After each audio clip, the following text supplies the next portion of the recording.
안녕하세요. 2월 25일 목요일 3교시 2학년 1학기 마지막 수업을 시작하도록 하겠습니다. 오늘이 벌써 2학년 1학기 마지막 수업입니다. 우리가 온라인으로 시작해서 온라인으로 끝났어요.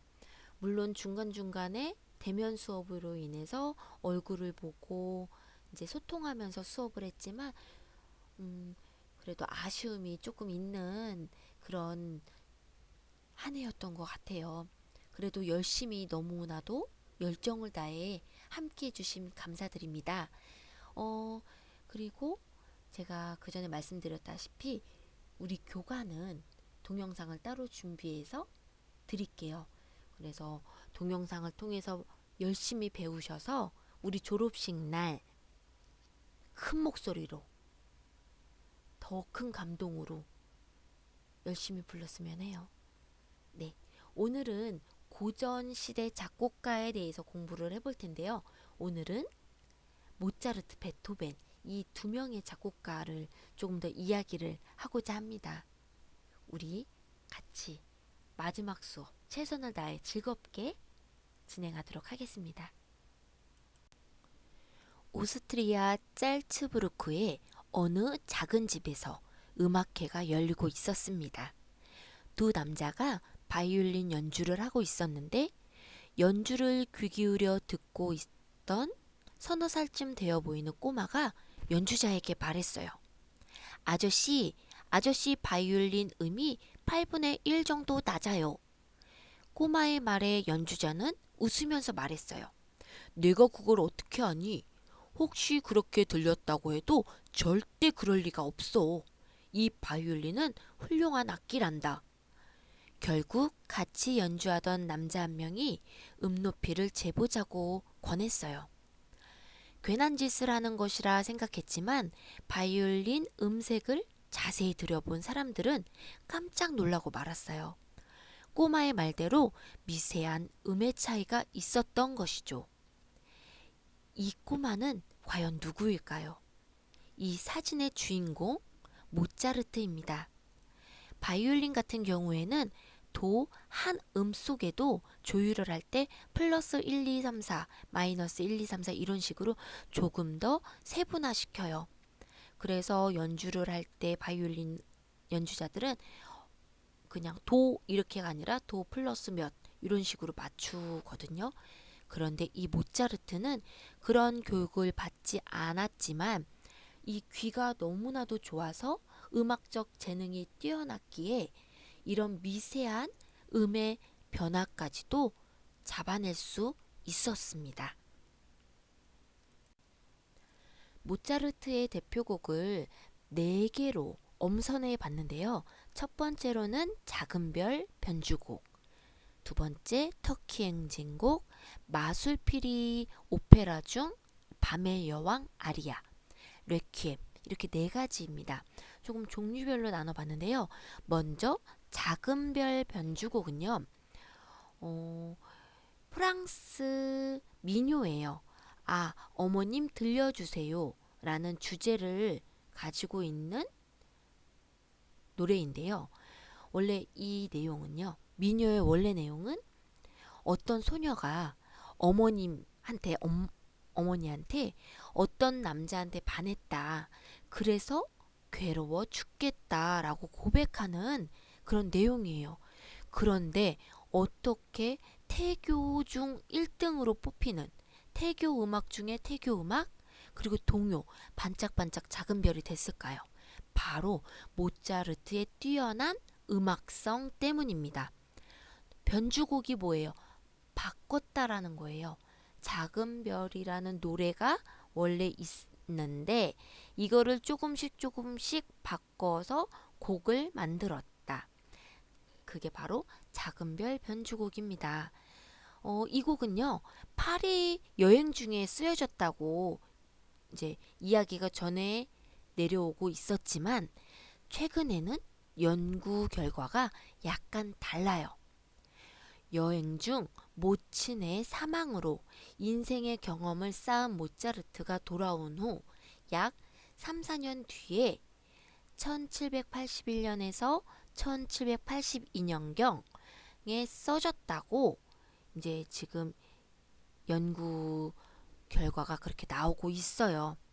그리고 이 곡은 바로 비록 소품이지만 작곡가로 원숙해진 후에 모차르트의 작품으로 재탄생되어서 더욱더 유명해진 곡, 세계적으로 유명해진 곡이라고 할 수가 있습니다.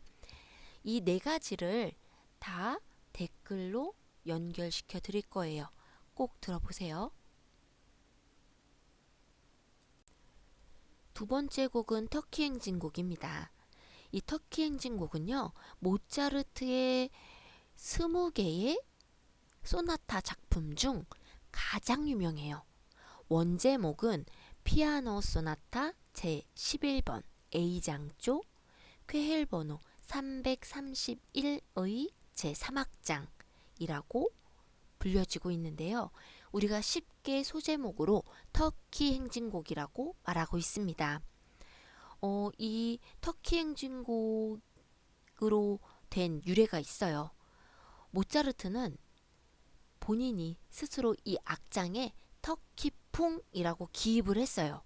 근데 그 리듬과 일반적인 성격이 행진곡 풍이어서 이 터키풍과 행진곡 풍이 붙어서 터키 행진곡이라고 불려지고 있습니다. 되게 쉽죠?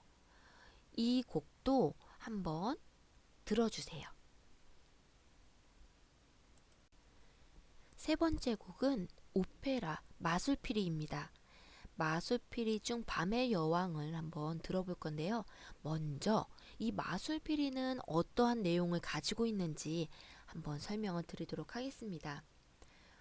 먼저 역사적인 부분은요. 마술피리는 모차르트가 작곡한 2막으로 된 오페라예요. 엠마누엘 쉬카네더의 대본에 의해 1791년 3월부터 작곡을 시작하여 9월 30일, 그러면 약 몇 개월이죠? 6개월이죠.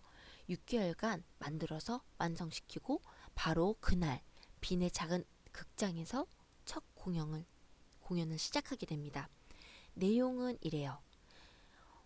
줄거리가 흥미롭고 복잡한데요. 그러면 벌써 대박 터트릴 수 있는 모든 조건을 가지고 있죠. 내용 들어갑니다. 밤의 여왕은 타미노 왕자에게 마술피리를 줘요. 이 마술피리를 주면서 딸인 파미나 공주를 악당으로부터 구해달라고 부탁을 합니다. 파미노 왕자는 세자비 파파게노와 함께 납치된 파미나 공주를 구하러 갑니다. 그런데 알고 보니 반전.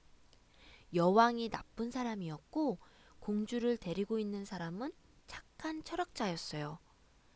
타미노 왕자는 철학자 편에 서서 여왕에게 맞서고 결국 왕자와 공주는 사랑을 이루게 된다. 이게 바로 이 마술피리의 줄거리입니다. 그리고 결론은 밤의 여왕의 세계는 무너지는 걸로 끝나요.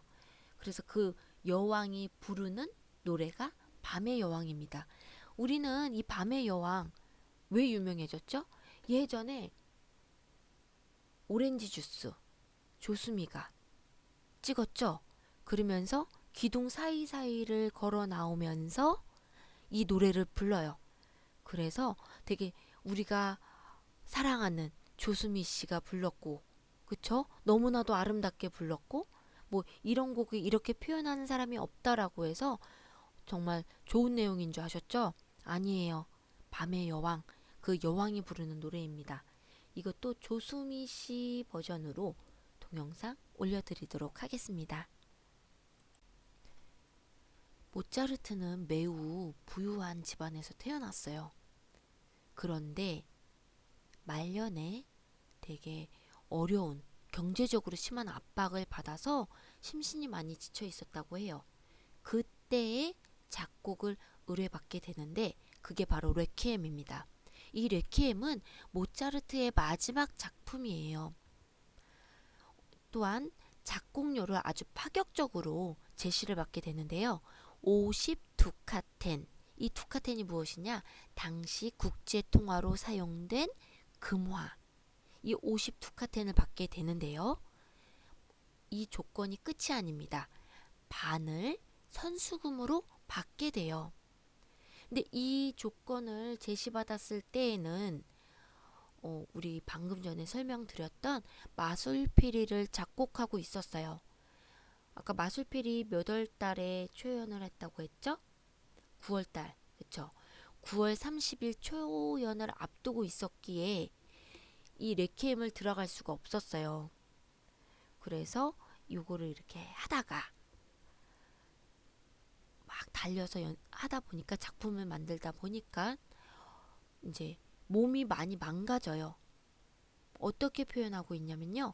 쉴 틈이 없었던 그의 몸 상태는 공이 언덕을 굴러 내려가는 듯이 급격히 악화되고 있었다라고 설명하고 있어요. 11월 20일 죽음을 앞두고 쇠약할 대로 쇠약해진 모차르트는요. 그의 제자인 프란츠 크사버 쥐스마이어의 도움으로 레퀴엠 작곡을 계속하게 되는데요. 안타깝게도 모차르트는 이 레퀴엠을 마무리 짓지 못하고 죽게 돼요. 하지만 이제 거진 끝부분까지 5개 작곡을 해서 마무리를 졌지만 그래도 끝까지 완벽한 마무리가 필요했잖아요. 그래서 이 모차르트의 스타일대로 이 작곡가, 제자가 마무리를 짓게 되는데 지금까지도 이 레퀴엠을 모차르트가 작곡한 데까지가 레퀴엠이다. 이 제자가 마무리 진 이 부분까지 레퀴엠이다. 이렇게 말이 많아요. 이 레퀴엠 또한 들어보도록 하겠습니다. 한때 내가 가장 완벽하다고 인정받았던 청각이 이제는 가장 치명적인 것이 되고 말았어. 다른 사람들과 즐겁게 이야기해야 할 때 위축된다는 사실을 생각하면 정말 몸서리치고 가슴 아픈 일이지.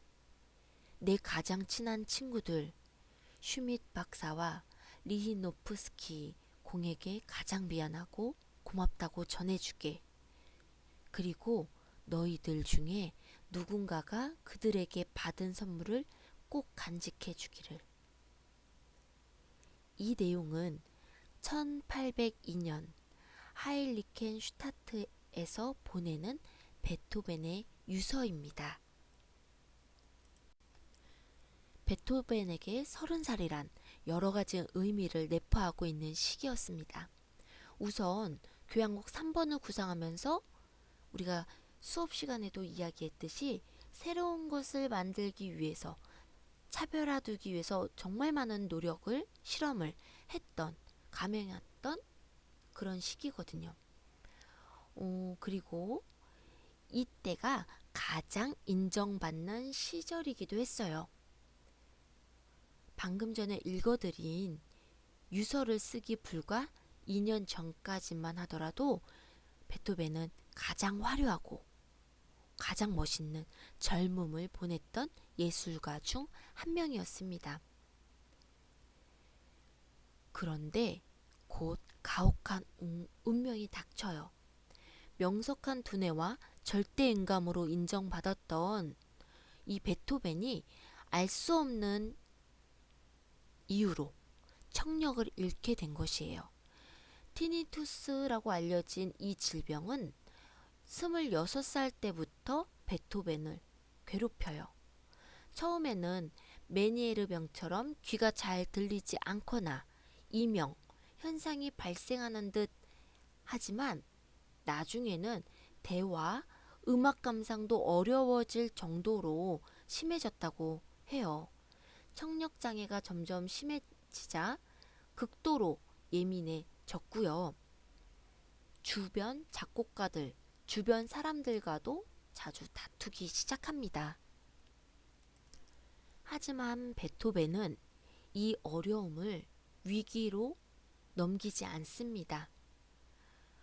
많은 연구가들이 이 시기를, 베토벤의 생애를 연구하는 사람들이 이 시기를 바로 청력을 잃고 난 시점부터 본격적으로 베토벤의 음악이 시작되었다라고 설명할 정도로 정말 많은 작품들이 쏟아져 나옵니다. 특히 최절정으로 귀가 안 좋았을 때 만들었던 음악이 우리 합창교향곡 9번이기도 해요.